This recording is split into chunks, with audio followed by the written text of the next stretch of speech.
સાથે સાથે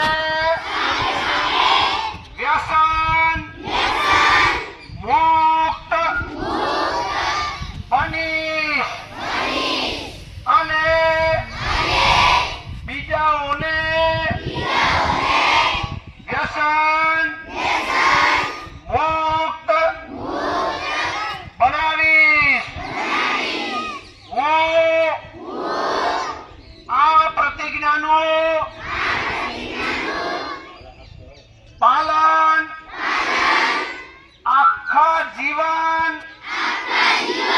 દરમિયાન કરીશ અને મારા દેશના શ્રેષ્ઠ નિર્માણમાં ભાગ લઈશ. ભારત માતા કી ચાલુ રાખજો. ભારત માતા કી. ચલો ભાગો ભાગો ભાગો. પ્લાસ્ટિક તુમ ભાગો ભાગો ભાગો ભાગો.